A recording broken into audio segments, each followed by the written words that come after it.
It's 1 o'clock and I'm going to get going because of our time constraint.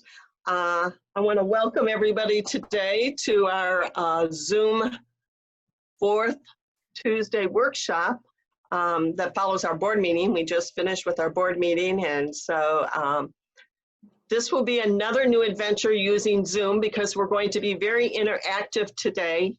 I want to start off by thanking everybody who's making this possible today, which is our 6 presenters and our, of course, our technology committee, which we couldn't be here without. So I appreciate all of you and everybody who's tuned in to listen to our stories today for our COVID-19 projects and discoveries.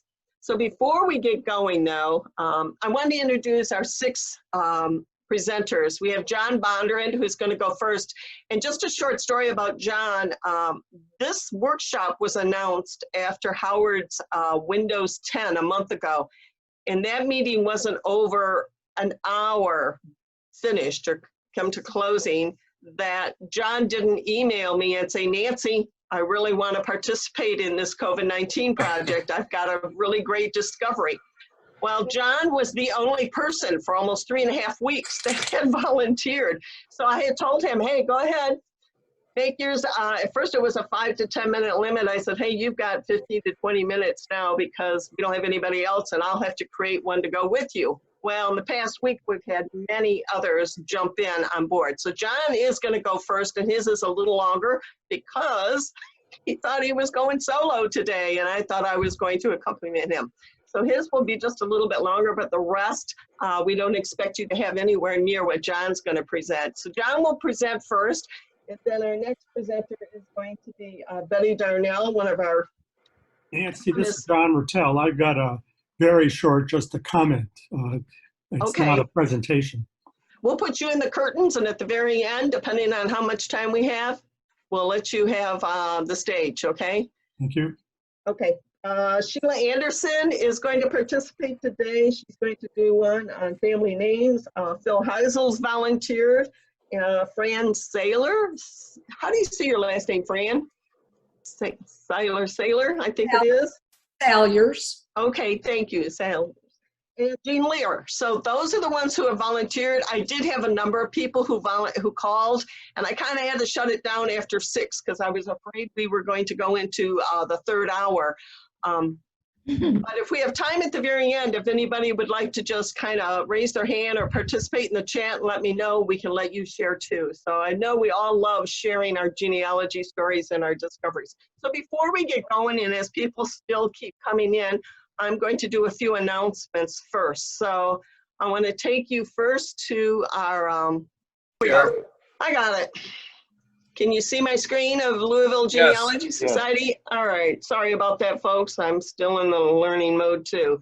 We're in the hot seat. I'm in the hot seat. So here's our LGS website. We have many members that are joining us today, but we also have some family and friends of ours who are joining. And so I want them to know about our website. Of course, on the home page is our upcoming seminar in October that you all need to read and see how great this is going to be for us in October. Consider joining. It's going to open for registration the 1st of August. Of course, we want to look at the LGS events. I want to show you what's coming up. Right now, you're looking at today's COVID-19, but next month, Tuesday, August 11th, we are very honored to have Steve Weiser come back and do a Zoom presentation of Cemeteries of St. Matthews. And even if you don't have relatives that are buried in this area of Louisville, Steve is a great historian. And so he has great stories and very interesting information. So there's the form start, registration form. So you need to go to our website and go to LGS activities, and then at this spot here, click on the Form Smart. We also have activities going for September and November, and we are updating this weekly. So there'll be some more that you can look at. We're going to have some more workshops. So check our website and look at all those activities that we have going. So the next thing I want to do before we get going is make sure everybody understands how to ask questions. If you have a question during somebody's presentation, the little chat icon at the bottom of your screen, and you almost have to move your cursor down there to expose it. If you click on chat, it allows you to communicate with anybody that is here at the meeting or in general. And we will pull questions off there at the end of a presentation. But we also hope people can raise their hand or just participate verbally a little bit after each presentation. Depending on the time, we may have to cut that short and then go to the next one, but we will have a Q&A after. So without any further ado here, let me see if I can get ready for our first presenter here. We're going to start with John Bonner. John is an avid genealogist. His prime research area is usually Virginia. I don't want to steal his thunder here, but if you know about working on FamilySearch.org, you can only access Virginia records when you're at a family history center. So John has made some discoveries outside of Virginia, and that is what his project was here. He really has a huge discovery to share with us. So let me see if I can advance this screen. Here's John, and he has found his paternal grandparents. He had to go research in North Carolina to do that, and found out he has some strong German ancestry. So at this point, I'm going to let John take over. Okay. My objective was to ascertain as much as I could about the ancestry of my great-great-grandmother on my father's side. And she was the only great-great-grandparent that I really didn't have much information about. And she was the grandmother of my maternal grandmother. In other words, my maternal grandmother, my father's mother's grandmother. I had several clues. One was her name, although there was some question about that. Her before marriage name generally was referred to as Edna Lentz, L-E-N-T-S, Wallace. But there were other places that she was referred to as Edna Wallace Lentz. And at the beginning, I was not sure whether that was her true maiden name or whether she had been previously married before she married my great-great-grandfather, Philip Darnell. I also knew that she was born around 1822 from the censuses beginning in 1850, and that she was born in North Carolina. I have the names of her 8 children, including my great-grandmother, and that turned out to be quite helpful.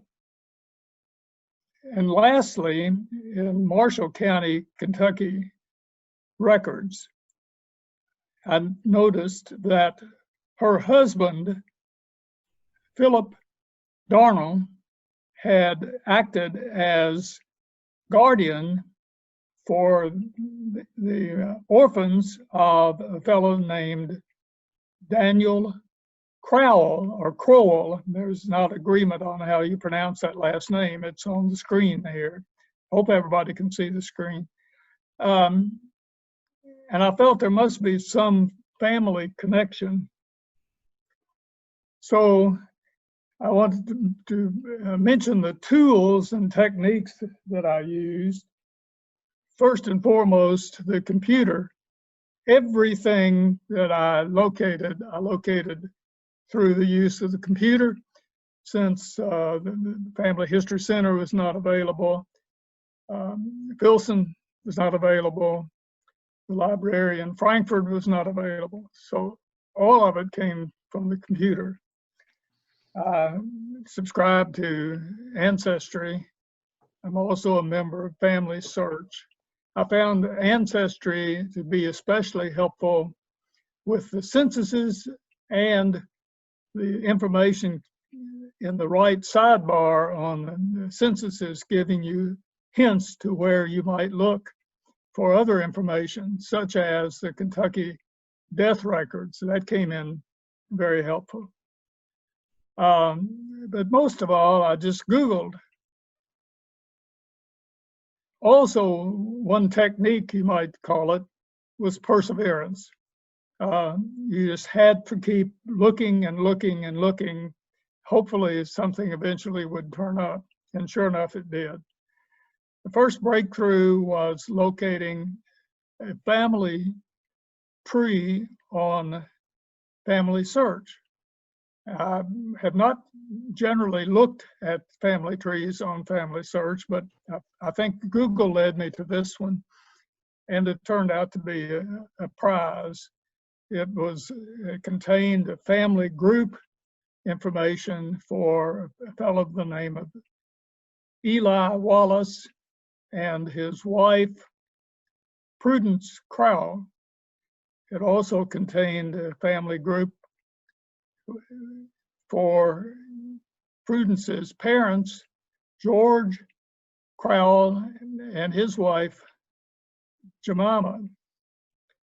And it contained a slight reference to George's father, named Peter Crowell. That is the anglicized version. We'll come to the original version later.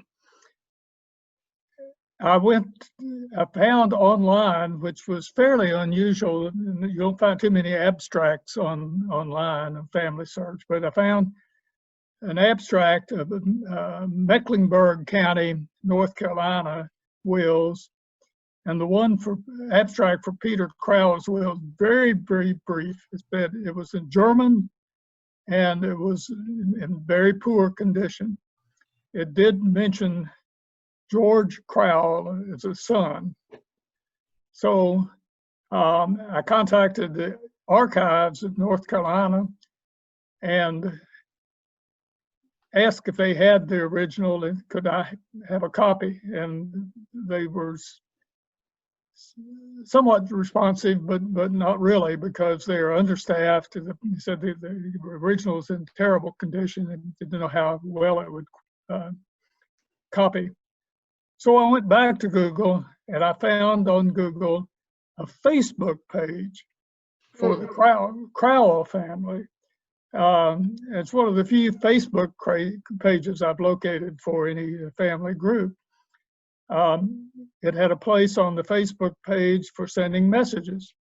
So I prepared a fairly detailed message and just sent it off, not knowing whether I would receive any response. Very soon I've received a response from a lady, it turned out to be a lady, I didn't know if it was male or female at the beginning, named Jerry Lowe. And she said, I am forwarding your message to a lady named Judy Linenfelser. Well, it turned out that Judy had spent 25 years compiling information about the Crowell family. And it was from Judy that I received this original of Peter's will, probated in Mecklenburg County in October or November 1763. It was in German script, which was the first obstacle. It was in a combination of classic German with overtones of the Deutsch dialect spoken by the Germanic people in North Carolina during this period. It had been translated several times by people with outstanding characteristics, records, so to speak, qualifications, but almost every translation was different. The family and I agreed that the best translation and transcription was a fellow named Dr. Slinker. And I'm asking Nancy if she'll move to the next slide. Okay, this is a transcript of the will by Johann Levi Schlenker, who is a descendant, but also very knowledgeable in the linguistic aspects of this will. It's been characterized as very of considerable interest, both linguistically and genealogically. So this, and I have only a smattering of knowledge of German. I can pick out a few words, but I also received from Judy a translation. Nancy, if we can go to the next slide.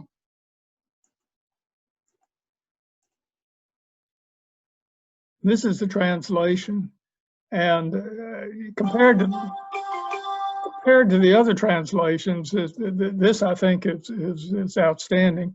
One example in the second line, if you can see, of the actual will itself, he says, "Firstly, to my wedded wife, I bequeath the sorrel mare." Well, some people had translated that as a young red fox. And the reason was that the phrase that stood for sorrel mare was, and my German pronunciation is not very good, so you'll have to excuse me, Fuchs something other. And Fuchs is the German for fox.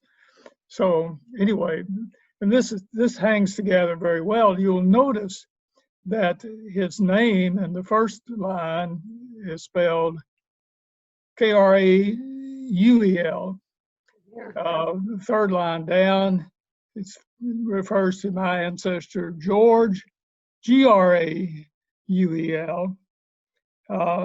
And so it's the G or a K pretty much through the will.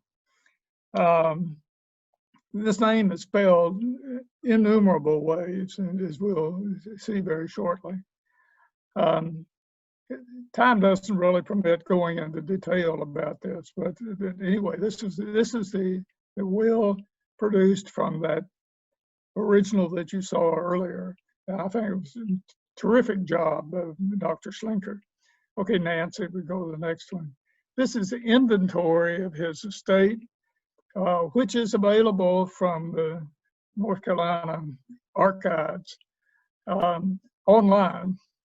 And it has an interesting list of animals on the left column. It's pretty much in English. And but then if we move to the next, this is just a cover sheet of the account of sale of his chattels. And go on to the next slide. We'll see if you can scroll up a little bit. This is the first page of the sale, and it is in a mixture of German and English, which makes for interesting reading. And on the left column are the purchasers, and if you look closely, you'll see that there was a Willem Krauel, which was the son, William, and then several entries down for Katharina Krauel. There she is. Which is the widow. And it's spelled, Katharina, sometimes spelled with a C, sometimes with a K, sometimes C-A-T, sometimes C-A-D or K-A-D. Just move quickly to the next couple of slides. It's just the rest of the sale list. And then here we have the total of 140 pounds, which was a pretty good piece of change. And Simon, K-R-O-U-L, I guess, was the son that was one of the executors. So that was quite interesting reading. And you see William up there, C-R-O-U-L, spelled for his name. And Daniel Little was one of the purchasers. It turned out to be one of the witnesses to the next item, which is the deed. Oh no, not this. This was the next item. This was a deed of a horse in 1768 to. I'm in the wrong one.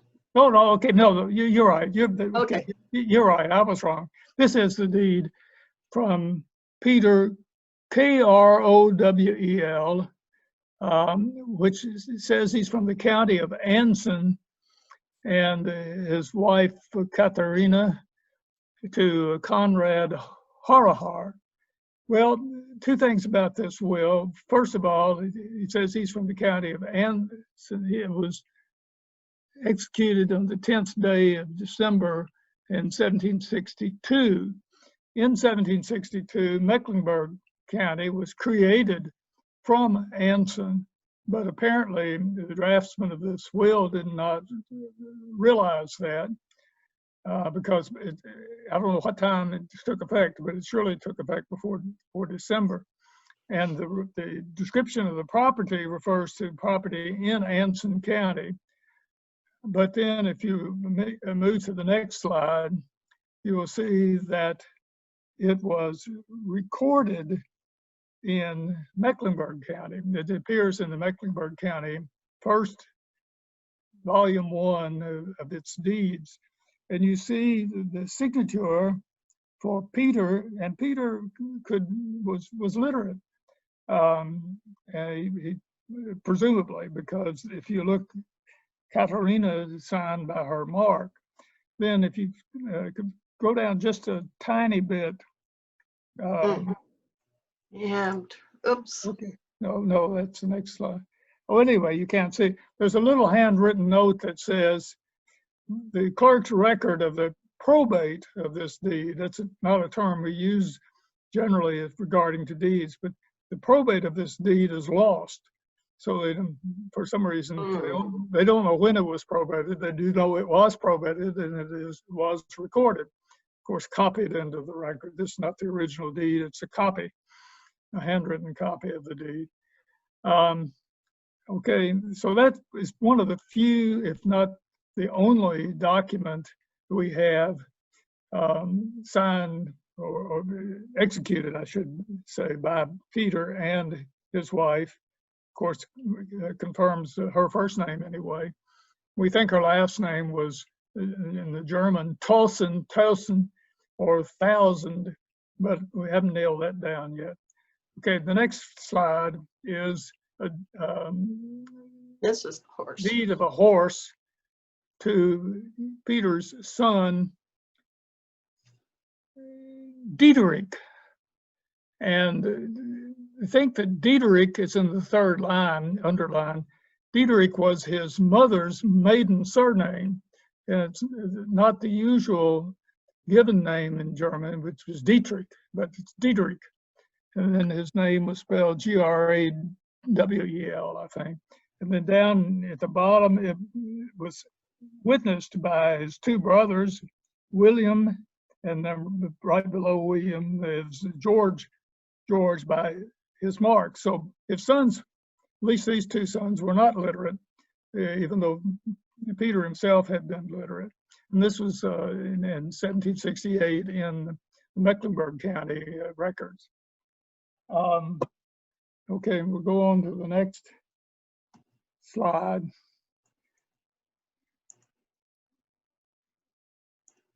And this is the most interesting deed. I will show it to you in this form.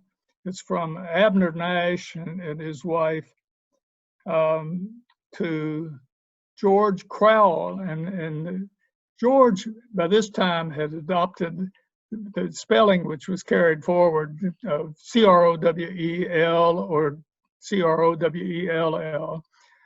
But the interesting thing about this deed, let's go to the next slide. This is a transcription that my friend Judy and I collaborated on. And it uses very frequently a handwritten symbol, which I had transcribed by ETC, and it used this for phrases, people, and everything. It came very short deed of this 80 acres. And right toward the end, it just signed, it said, and et cetera, signed ad fine on, and it didn't put in the date again. Sometimes it says the date above written or something like that. But anyway, I would certainly characterize this as a short form of deed. It's one of the shortest I've ever seen. And I haven't seen very many like this, even in the colonial period or otherwise. Let's go to the next slide. This is the deed of the same 80 acres by George and Jemima, spelled with an A, Jamima, of the same 80 acres to William Wethington. And it's interesting for its length. This is Nancy moved through the handwritten pages. This is the first portion of page, and then the second page, the third page, and finally the signature page. And George and Jemima both signed by their mark. It was acquired I think in February of 1771 and sold in October for considerably more than was paid for it.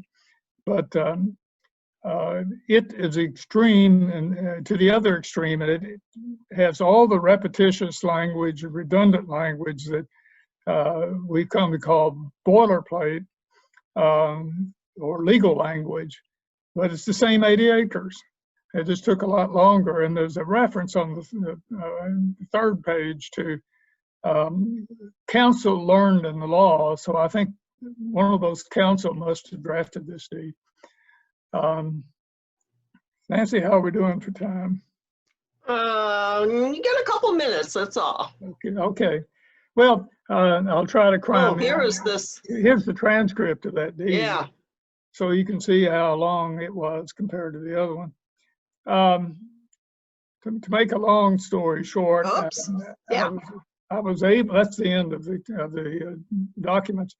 I was able, with the information that I learned from Judy and other sources, to establish that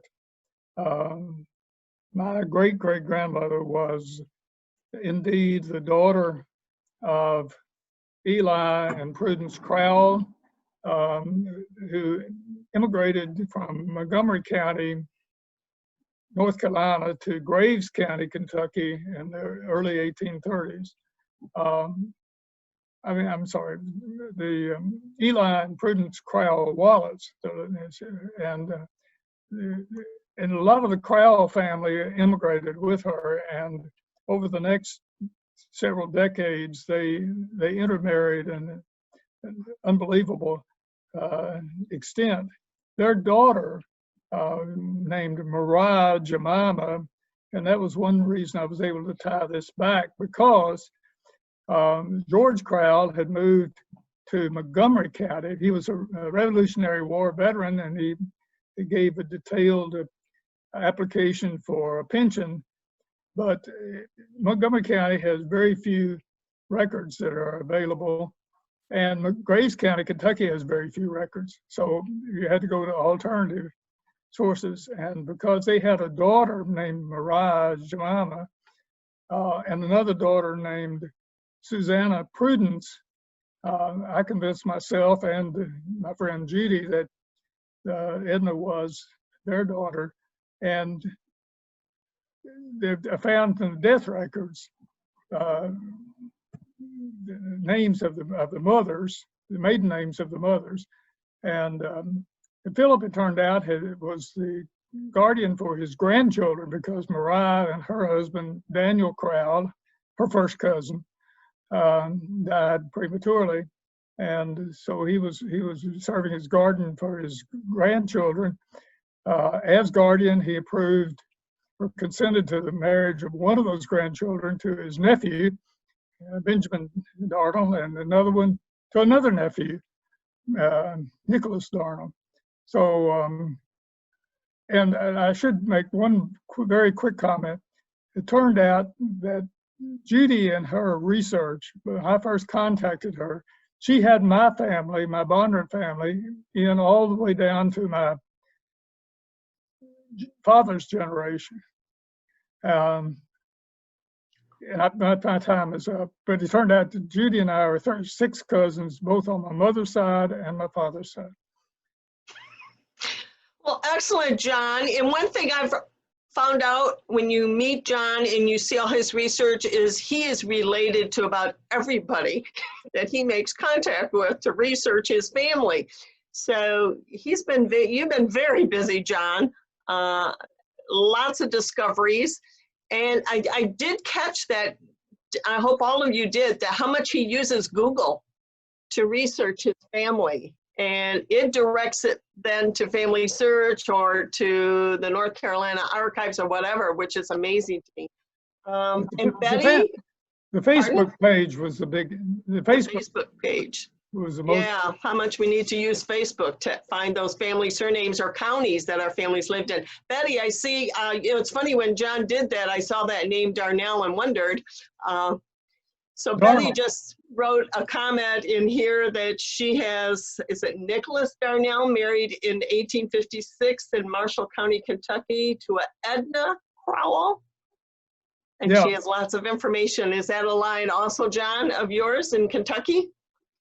Nicholas Darnell was the nephew of Philip Darnell and Edna Wallace Darnell, who married their granddaughter. Okay. And Nicholas Darnell was a descendant of Reverend Henry Darnell, my ancestor, who was a longtime preacher of the Soldier Creek Primitive Baptist Church, the first church established west of the Tennessee River, and a very, very short distance from my grandfather's farm. Excellent. Well, thanks, John. Very interesting. And how interesting that Betty is our next presenter. And Betty Darnell. And she had texted me earlier in the week and asked, hey, do you still need somebody? I've been gleaning my research and putting it together and sending it to the Allen County Public Library. So I'm dying to hear more about this, Betty. So the show is yours at this point. Okay, side point first. I got that Darnell book just because I keep meeting Darnells wherever we go. And I've learned that those Darnells came from Maryland and settled in Anderson County, Kentucky, and kind of spread out from there. My husband's Darnells came from the Carolinas into Tennessee and up through Tennessee and into Western Kentucky. So I wouldn't be surprised to see him track back to Maryland, but I haven't been able to do it. Aha. So that's why I have the book, just to answer people's questions. So I have two binders on the Darnells, and I know exactly who you're talking about. David Darnell, who was asked to leave Maryland because he did not agree with the Calverts, Lord Baltimore and his kin, the Catholics. So I can show you that if you don't have it already. That might be why mine showed up in Carolinas. Yeah. All right, take it away, Betty. Well, some of you know that I don't use the commercial program. I started this before programs were available, before computers were available to regular people like me. And so I started just filling out group sheets and then entering my notes chronologically. I began with pencil and paper and graduated to typewriter and then finally to computers. And I still do it that way. And I have all my notes in binders arranged by, I have a binder for each of my great-grandparents and their ancestors. So, and I have no grandchildren in sight, so I'm wondering what's going to happen to my stuff. So that's what started all this. So I've started this project last year, and I've gotten more done on it this year because I can't go anywhere else. And so I've been cleaning up the files, taking them binder by binder, and I'm scanning in all the documentation I have so it's all in one place. And so then as I finish a binder, I put it on a CD and send it off to Fort Wayne. And I knew that Fort Wayne, if you send them your paper history, they will print it and bind it and put it on their shelves. So I contacted them. I said, will that work with the CD also? And they said, yes. So I did that. So I didn't have to print it all out. So I sent it to them and they printed it out and put it on their shelves. So my work is not abandoned, it's there. And that's all I have.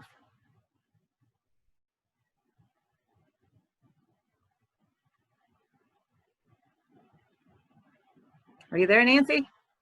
Betty, did they give you a copy? They used to give the person sending it, they would make a copy and give them a copy. Did they give you a copy of your material?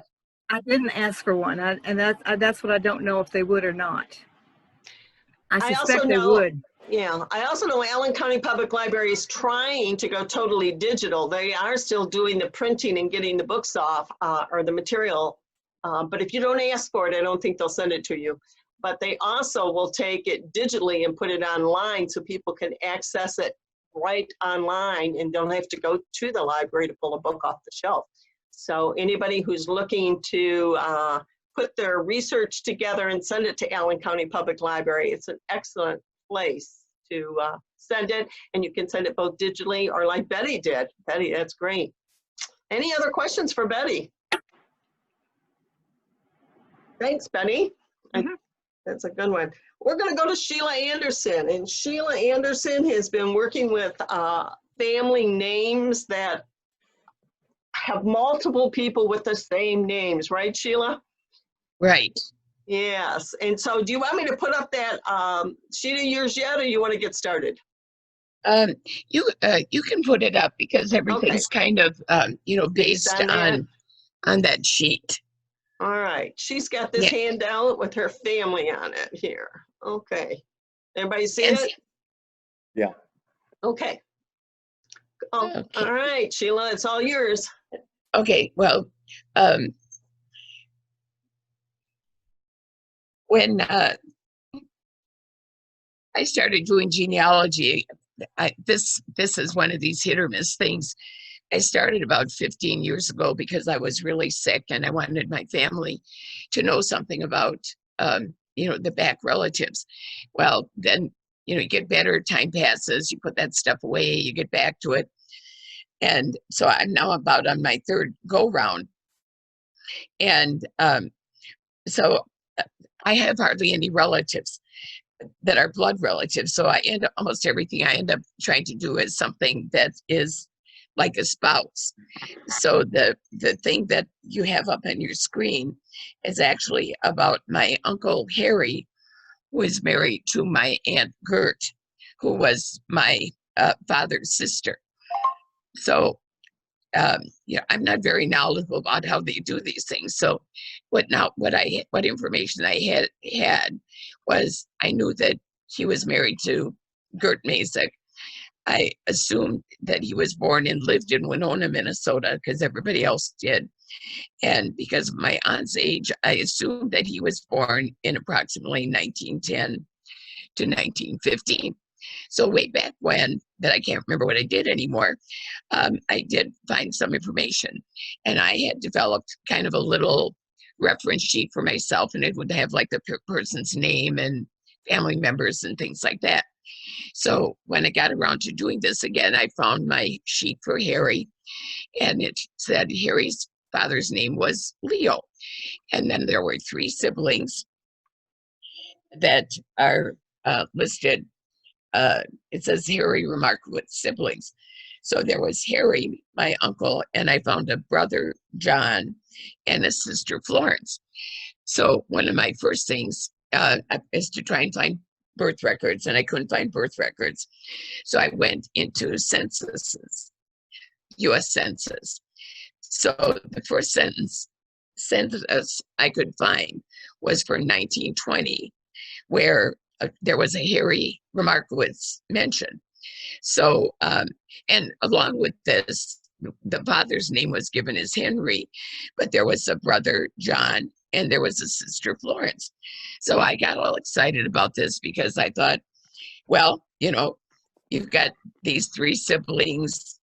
I thought the ages were pretty similar.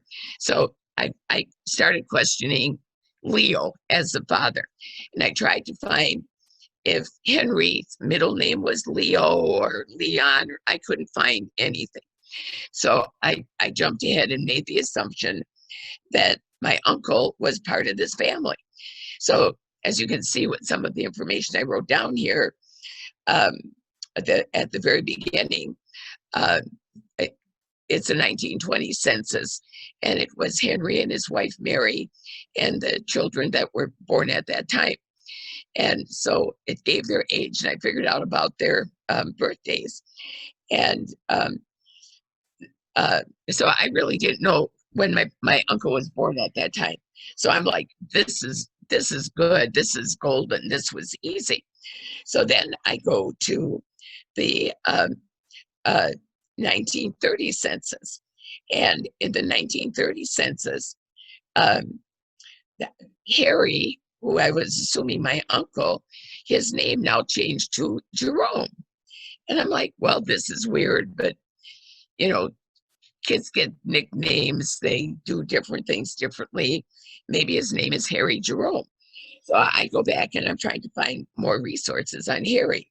Well, now, I think it was Family Search over Memorial Day opened up, like that you could search like World War II draft records. And I went in there and I found my uncle, and his name as under the World War II draft card was Harry John Remarkowitz, and he was born on October 26, 1910. So when I went back to the 1930 census where Jerome is there, I'm looking, Jerome is 15 years old, and the things just started not fitting. And so then I started questioning, as we should do, whether Harry really belonged to this family. So I went and I did some other, research through some births and deaths and things like this. And so I finally figured out that Harry belonged to an entirely different family. But I did this little table just to show you how easy it is to get things mixed up, because I knew my Uncle Harry had an older brother, John. Well, Chester is the older son, but his middle name is John. And he was born on December 13, 1912. The family records that I had previously for my uncle, I had John as being the older son.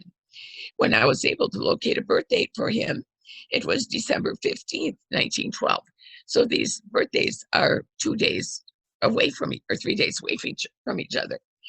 And what I wrote down is one of my lessons is, don't just make a copy of the information, make some type of reference to it on your reference sheet or whatever you're doing. Because now I didn't know where I had gotten some of this information about my uncle, that his father was Larry and that he had a brother John and a sister Florence. So anyway, so my second lesson with this is I was using a legacy program back then, and I typed all this stuff in, and I'm computer illiterate, so my husband was always backing up my files. And all of a sudden, the legacy program disappeared, and he kept reassuring me it would turn up. Well, it has never turned up. He assures me still, it is somewhere. Well, if it's somewhere, we're probably not, this is so long ago, I'm going to have to take it to some specialist to, have it tried to be put in, contemporary technology to be able to use it. But anyway, the thing I wanted to point out is how easy it is to get on a wrong track, because Chester John was born on December 13th, and my John was born on December 15th of the same year. Again, the thing came up with Harry of the original record of from the Henry Remarkowitz at the front of the left side of the sheet that all of a sudden the dates didn't jive. And interestingly, kind of as a sidelight, I found another legal document that has my uncle's birthday as October 27th, 1911. So I don't know that I'll ever know when his real birthday is. But also with his name, it was on his draft card, his World War II draft card, which he filled out, he put his name as Harry John. But on his death index, which I assume is a legal document, his name is listed as Harry Jerome. So, and I've got, so I don't know how sometimes you can ever figure out what some of these things are. But anyway, the bottom line was because of this name of Jerome in the 1930 census, put me on this whole nother track, because I thought I was all set and all I had to do was further research on, this Henry Remarkowitz and his family. Well, since I've been doing more work on this, I have found that my uncle's Harry's father's name, now on his marriage certificate to my aunt, it's listed as Leo Mesa. And so, I'm searching Leo, I'm doing this, I'm doing that. Well, like there's this wonderful program that's only pretty helpful unless if you're from Winona, Minnesota area. But the university there has something called the Winona State University Newspaper Project. And you can go in there and search a name and, it'll come up with all kinds of newspaper references. So I did this, and through doing that, I was able to find an obituary for Larry Remarkowitz. And for its time, it was a very thorough obituary and listed not only, John and Harry and Florence, but, like 7 or 8 other kids. And the obituary also had siblings, and one of the siblings was Henry. So Henry, the guy who I was looking at in the 20 and 30 censuses, is actually the brother to the man that I was looking for. But I think it's very interesting. It seemed to me like it was almost a contest. They had kids at almost identical times. The one is 3 days apart, and they're naming these kids basically the same names. So I would like to see what family gatherings must have been like when you had 2 Florences were the same age, and 2 Harrys that were the same age, and 2 Johns that were the same age. But anyway, because of the Leo died fairly young, his mother was still alive, and because of that, I was able to get her name. And now, even though this isn't a blood relative line, I've been able to go back 2 generations farther into that family. So, I guess my, the thing that I learned is, don't assume because things look like they're the right thing that they actually are. And, just keep looking and seeing what you can find, and realize that even within legal documents, there are going to be inconsistencies. And I just wanted to mention the things that I have found really helpful in trying to do some of these things are the state censuses. And especially since I had 1890 U.S. census isn't available, like in Minnesota, they've got an 1885 and a 1905 census. And that's been really helpful in trying to track down people. I found a lot of information using city directories. And back then, with everybody, they put street addresses down. So when I have, 5 people of the same name, if they have a street address, it's been easier for me to find out which of these people they are. The other thing they have in Minnesota, which I don't know if they have in other states, it's called MOMS. It's called the Minnesota Official Marriage System. And you can go in back there and uh, it goes back into the 1800s, and it's not complete, but it really helps giving information. And likewise, the state uh, uh, historical society has a site that gives birth, death, and census records, along with all sorts of other things. And I don't know if other states have these, but these have been invaluable to me. And the last, and the other thing I found valuable was the World War II draft registrations, because the person themselves are filling that out, and you assume that they know what their name and birthday are. So, but I also, thanks to Nancy with the last presentation that she did, she mentioned that Ancestry was giving people open availability on their site because of COVID. And I tell you, my husband's ready to divorce me because I've been using the Ancestry site so much to try and get information, because I've been able to do it at home. Well, thanks, Sheila. Great presentation. And you're right, Ancestry is available through most libraries right now to use in their homes because of COVID. Usually you have to go to the library to use Ancestry. And Sheila, it looks like you've been working really hard. And I love the fact that she did negative research. Sometimes you search and search and you think you're on the right track, and then after piles of research, you realize you climbed up the wrong tree. And that's pretty typical of genealogists and doing some deep digging. Anybody have any questions? I'm going to stop sharing this screen. Well, I'll just add, since I keep papers of everything, when I realized that Henry wasn't the right dad, I went in my program and deleted all that stuff. But I had, the reference sheets that I came back to. So now when I entered Henry as a sibling, I still had all that information. I didn't have to go look up anything again. I just had to re-enter it.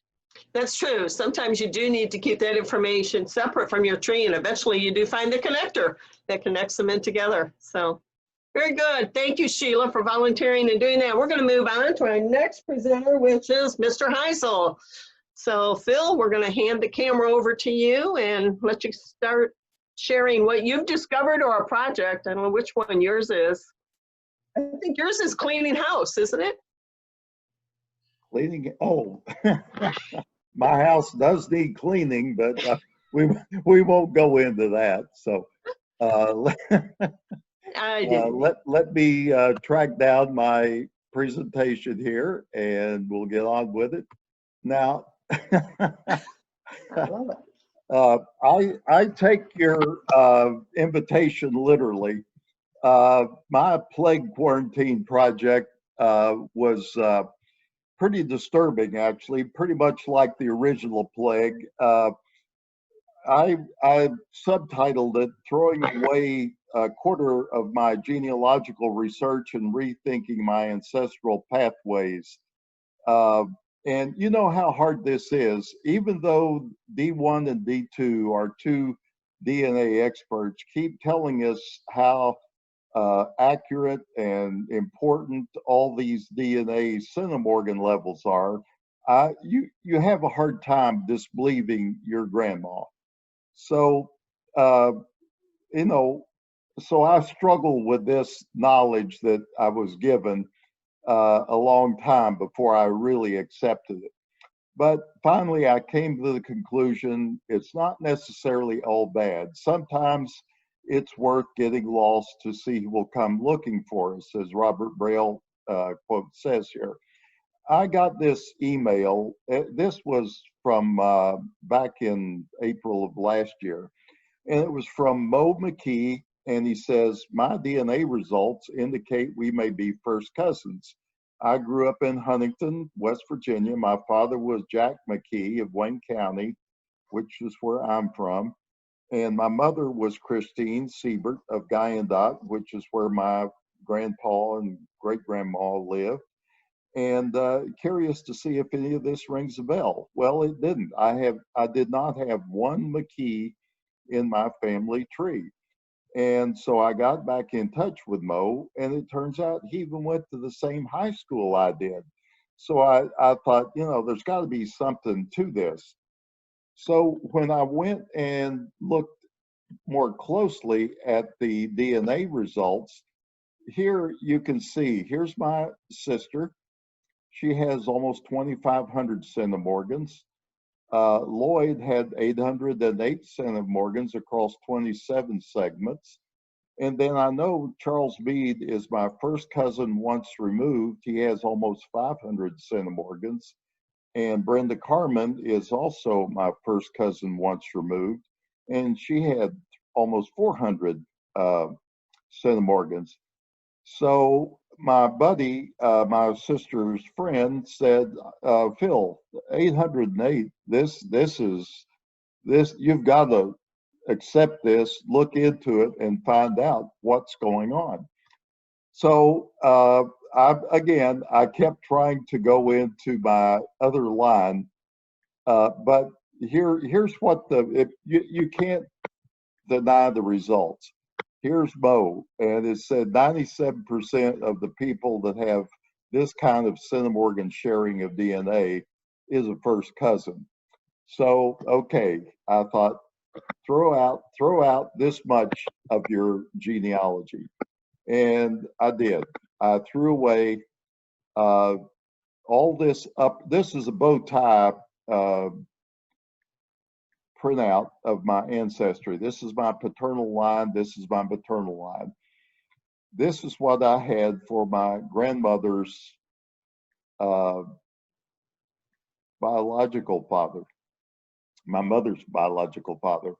I had looked for Billups and Fortner and Moreau, Chandler, all these names, and they hardly ever showed up in my DNA results.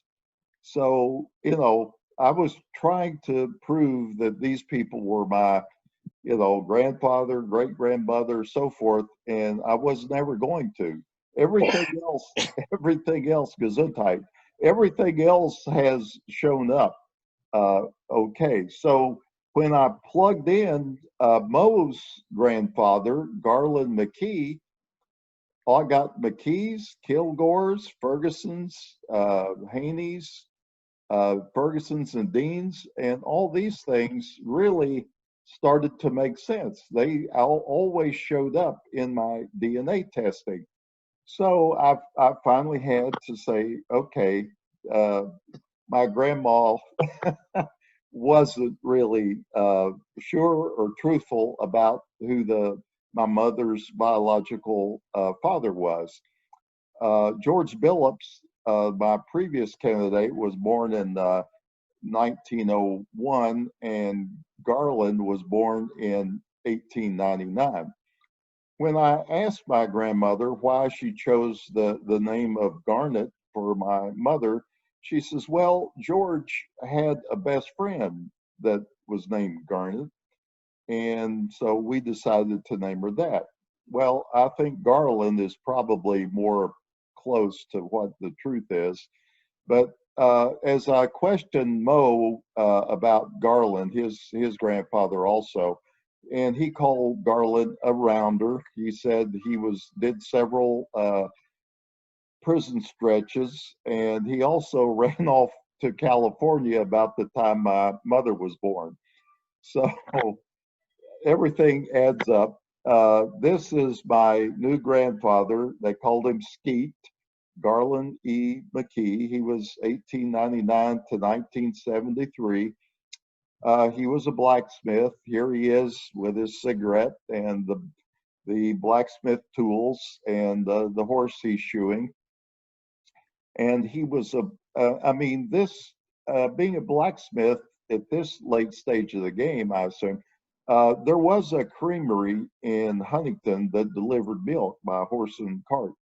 And I was almost trampled by that horse. So I guess there's more of a connection here than I realized. The one you always are interested in digging up what new heroes or pioneers are in your family.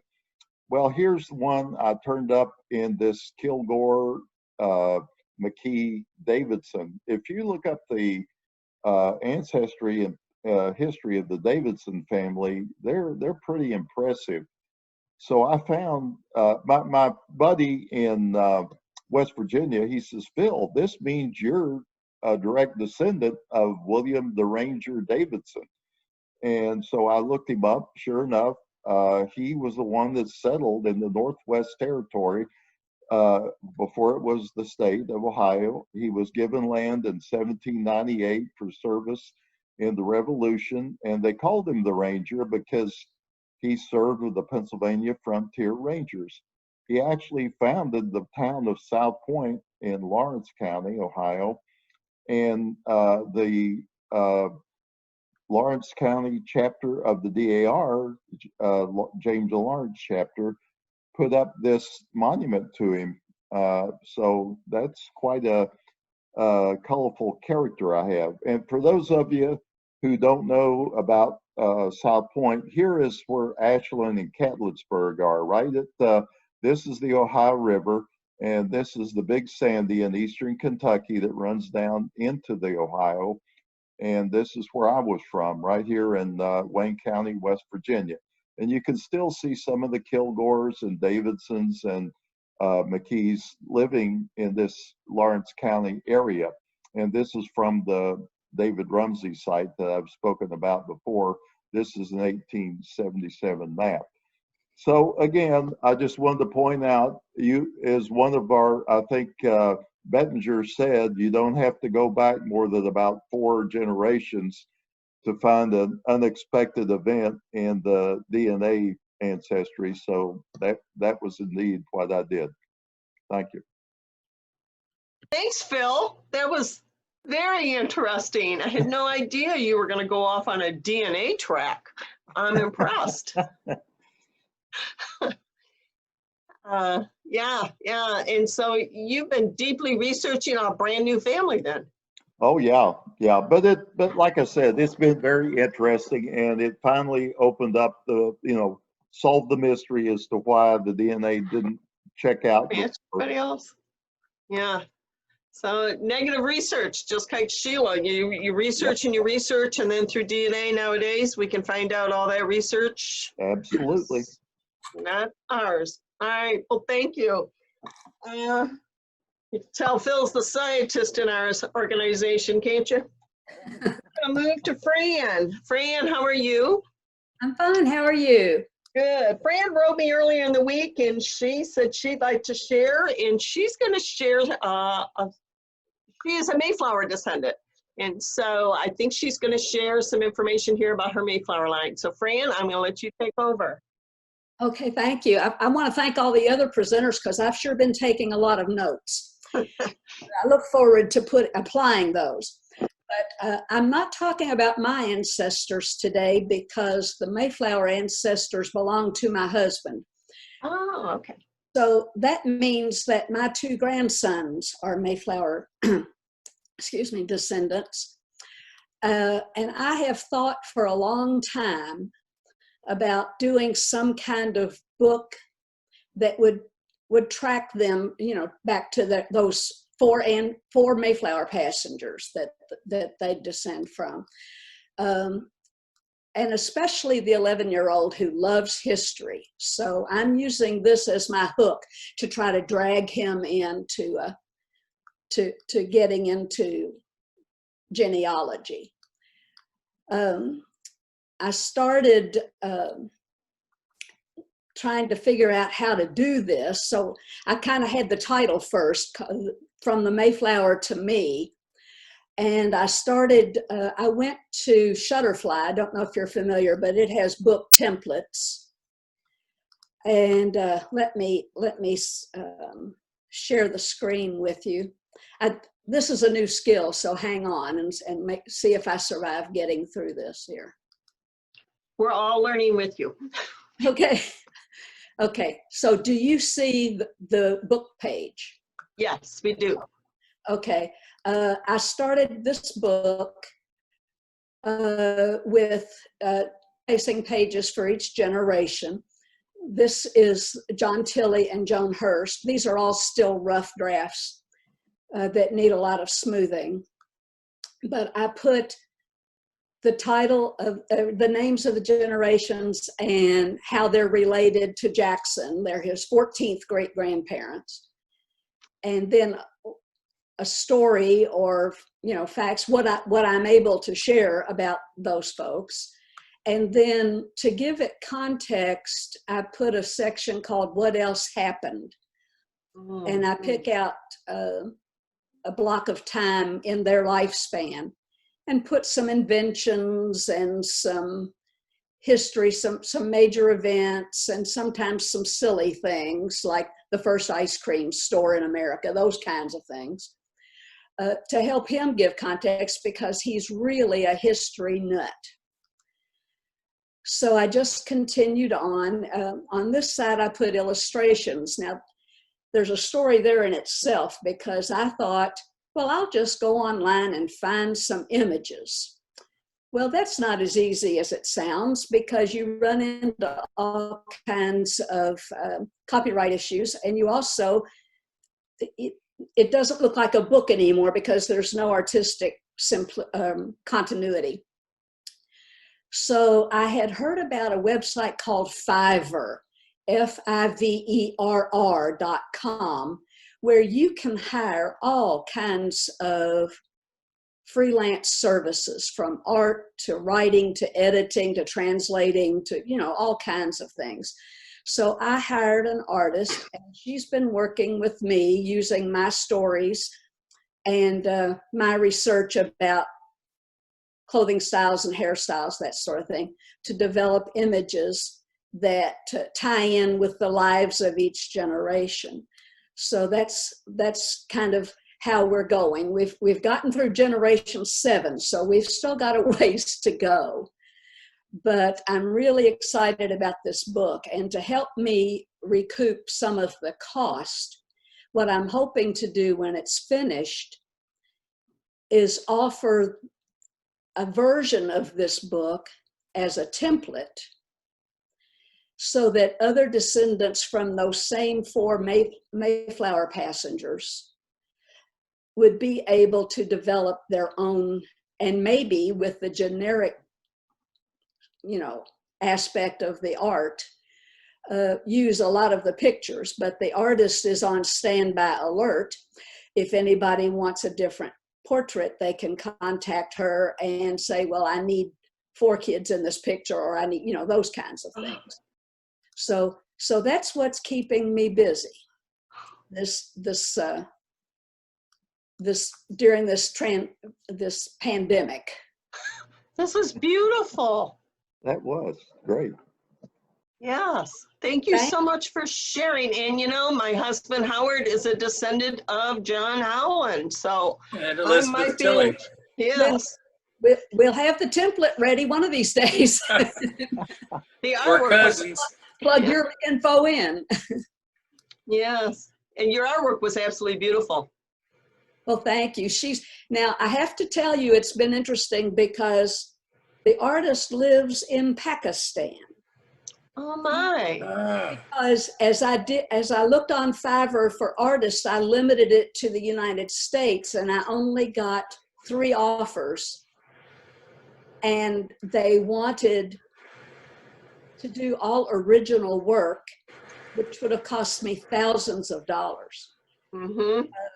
So I spread out. It's kind of like researching your ancestors. I broadened my scope and got offers from all over the world.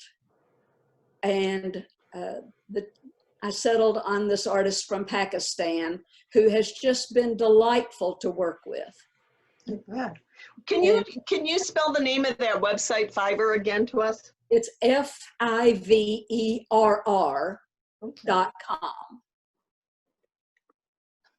Super.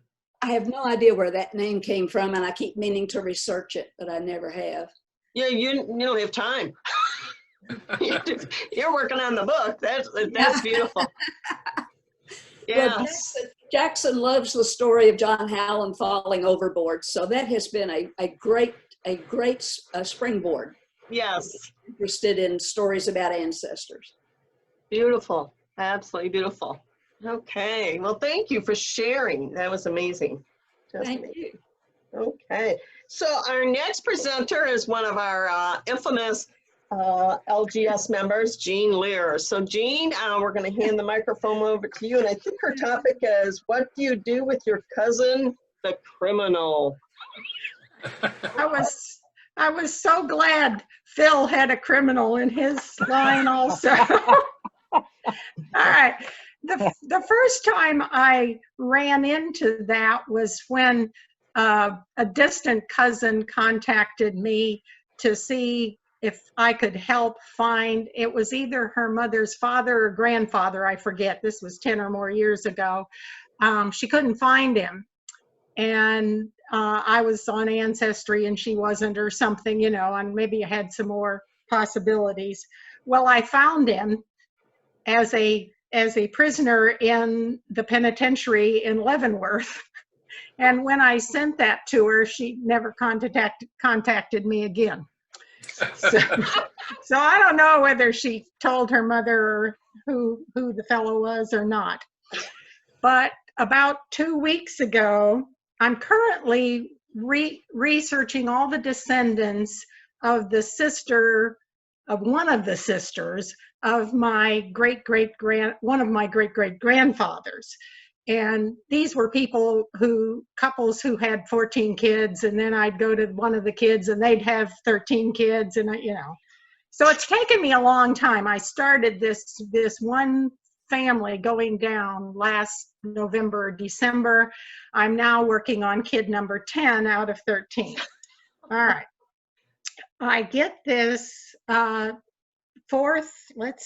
this fellow was a fourth cousin of mine, one time removed, and he has a find a grave site, and it has one of the Ys, which means usually that there might be an obituary there.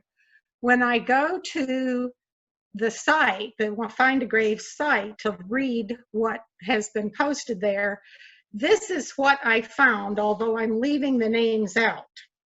On May 20th, the Spanish teacher's 15-year-old son was suspended from school for possessing a stolen handgun. That afternoon, the son shot and killed his father. The mother arrived home several hours later and found her son holding a gun. He said, "I love you," and shot her 6 times. The next day, the 21st of May, the son opened fire with a semi-automatic rifle in the cafeteria of the high school, and this is in Oregon, I will not tell you the city, killing 1 student and injuring many more. Another student would die a few days later. This 15-year-old at the time has been sentenced to over 111 years in prison without the possibility of parole. So what do you do with that information? This was a year before Columbine. 1998, this happened. There's newspaper articles out the gazoos on this. But usually when they're talking about mass shootings like this, school shootings, they'll start with Columbine. This happened in Oregon. I chose not to give the names now. The obituary is, or this statement is in the Find a Grave record. The son's name will not show up on Ancestry because he's still alive. I did copy and paste what was on the Find a Grave in the notes section of my Family Tree Maker, and I did check. The notes sections of Family Tree Maker do not transfer to Ancestry. Discussion. What do you do with the criminal relative? You know, that's always an ethical question, especially when it's so contemporary. You know, what do you do with revealing? I deal more with what is it? Like Phil had a child born out of wedlock and nobody talks about it, but you know about it. And I do like your concept of using your notes. Even your notes on Ancestry. If you use Ancestry, you can go up to the upper right-hand corner and access an area with notes, and all of that is kept private too. Okay.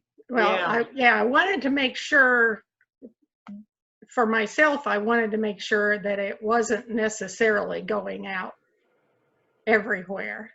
But, you know, I've told my immediate family and some stuff, and all of us have wondered why we don't hear about, because this was just a year before Columbine, and 22 to 26, depending on which version you look at, students were injured, 2 died, and it was an injured student who tackled the kid, and then a couple other boys came over and helped hold him down, got the gun away from him until the police came. Wow. And an interesting thing, his parents died on the 20th, because that's when he shot them, but their official death records list the 21st because it was the next day before anybody showed up at their house to find the bodies. I assume they lived out in the country, that nobody heard the shots. And he was a disturbed, from the articles and things, he was probably one of those that these days you'd want to put a red flag thing on, you know. Yeah. That he shouldn't have had access to guns. Yeah. What do you have to do to a child to promote it?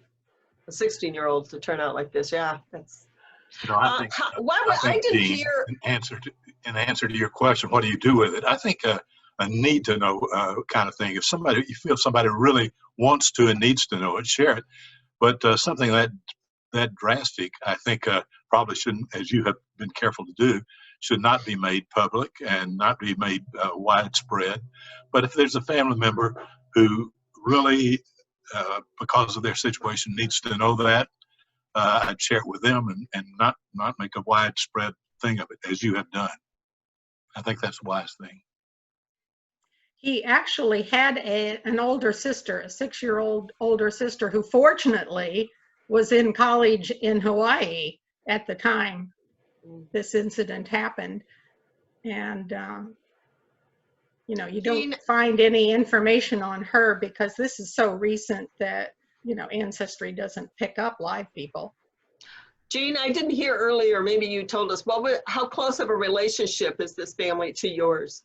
Well, the father of this kid is a 4th cousin once removed of me.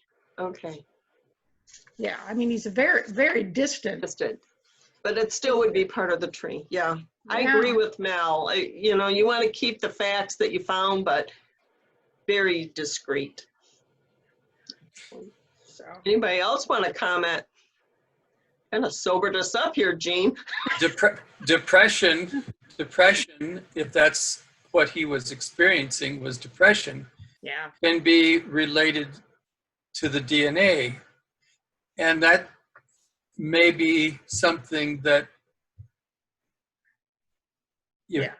one of the articles mentioned that there was depression or other mental issues in the family. Okay.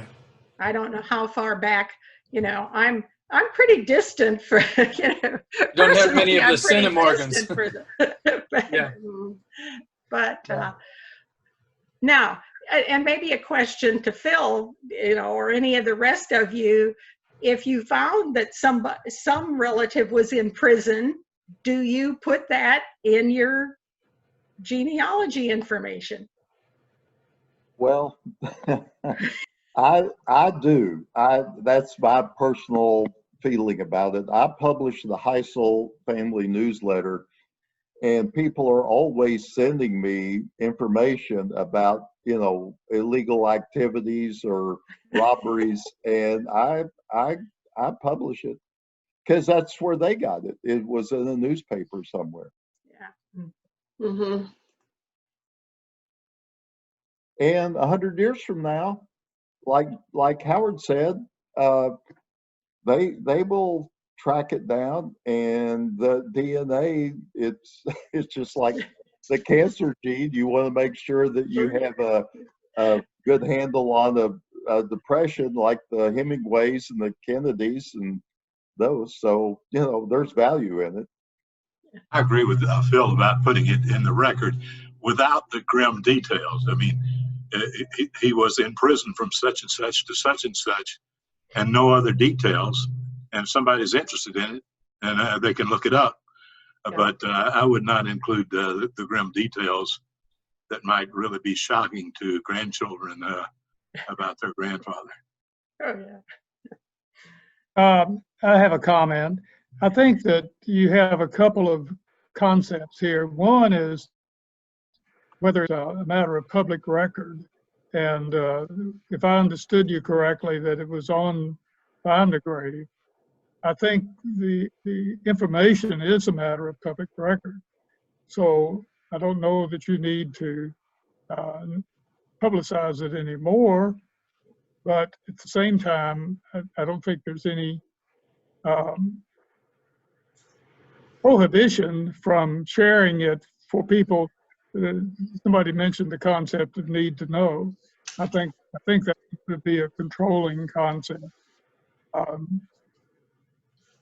And in that regard, I might comment that I don't know how many of you have seen the movie Lawless, about the Bondurant brothers that were the, shall we say, high-class moonshiners in Franklin County, Virginia. It was a national release movie. Actually, it was based on a book written by their grandson. So I think that obviously is a matter of public record. And my family is very much aware of that. They were third cousins once removed. I'm a third cousin once removed. So, but I don't think, as the saying goes, I don't think you need to narrate that around just to make cocktail party conversation or anything like that. Very good, John. Yeah. Well, on that depressing note. Yes, or Zoom in. You don't need a cocktail party. We all have closets. Yes, yes. Yes, and I'm the one that last seminar brought the skeleton in the closet. Yeah. Yeah, that's a whole nother topic we could use for a great fair. Pulling skeletons out of our closet. Well, thanks, Jean. And we do have just a few more minutes. So our 6 presenters are done, but John Rattel, are you still with us? You are. Yes, I am. All right, we'll take a couple minutes to share. Yeah, 2 quick inputs and a question. We live in interesting times. My interesting time had to do with my mother, who just passed away a few weeks ago. She lives in Scottsdale, Arizona. She was 99 years old. I was with her when she passed. That was good, but it's what I discovered shortly afterwards. And that is, my wife and I were cleaning out things, and we got to look at, never seen it before, her safe deposit box. I had to sit down. I was so thrilled with the original documents going back generations and generations. This wasn't something that was in some database. It was the real, actual signed document for things in their lives and their other relatives' lives. Blew me away. I just couldn't get over it. So that's number one. My second thing is a question from a genealogy point of view. One of the things you need to do the business of dying is to get a death certificate. So this death certificate was generated by a person at the place where she was cremated. I just got a copy yesterday of the death certificate, and it has several errors. It has errors of where my mother was born. It has errors in my name, etc. From a business point of view, it'll work. should I go and have this death certificate redone from a genealogy point of view? What do you think? Yes, that's my I would try to get it corrected. Especially since it's right in the now. I mean, it's so recent. The longer you wait, I think the harder it would be, but I'm not sure. John Bondurant, do you have a recommendation on that? Well, I might just give you an example. My senior partner, Rucker Todd, some of you may have known, when he applied for passport, he had to get a copy of his birth certificate from Kingsport, Tennessee, and he got it. And Rucker was a stickler for perfection. He noticed that the birth date was incorrect. So when he sent the papers to the Department of State to get a passport, he pointed that out, and he almost never got a passport. Because you have to think, what are you going for an official record like this death certificate? You're going to have a fairly high standard of proof of what you believe to be correct. And how are you going to prove that? He wound up having to go back to his grade school and get affidavits from goodness knows who of the records of the grade school, which contained the correct birthday. So keep in mind, it's not a matter of writing to the vital statistics and saying, hey, you got a problem here. This is incorrect. You need to change it. You got a lot larger project than you might think. Well, I talked to the folks and they said, oh, we can make those changes if you want to. It's just going to take a little while. So you've convinced me. I'm going to do it. Stepdaughter is a paralegal, and when I got Ron's death certificate, it had the wrong county. It had Jefferson County instead of Oldham County because we live just across the line in Oldham County. And because of her legal expertise, she insisted that I get it changed. So I talked to the undertaker, and he ended up driving to Frankfurt with the copies. That one copy had already been used. The other copies he took back to Frankfurt. They put it in a manual typewriter, X'd out Oldham, and typed in Jefferson. Because if they issued a new one, it wouldn't have the same numbers on it. Yeah. Okay. All right. Well, let me look into that. All right. Well, we should get it corrected. Yes. Yes. Okay. I'll see what I can do. Thanks for the advice. All right. Thanks, John, for sharing. Well, it's 3:30, and I am really impressed. I want to thank everybody who presented today. And then I want to thank all of you for joining us and sharing all these discoveries and projects. And I think everybody's just having a heyday here with this stay-at-home Thanks COVID. to you, Nancy, for putting it together. It was fun. Yeah, I do miss our trip to Allen County Public Library, and I do miss seeing all of you, in person. But I'll tell you what, if we have to do the next best thing, this was great today to share with all of you. So thank you for sharing, and thank you for attending. Check our website. We don't have the August workshop figured out yet, but it will be soon. So check all our activities and hope to see you back here again. Thank you.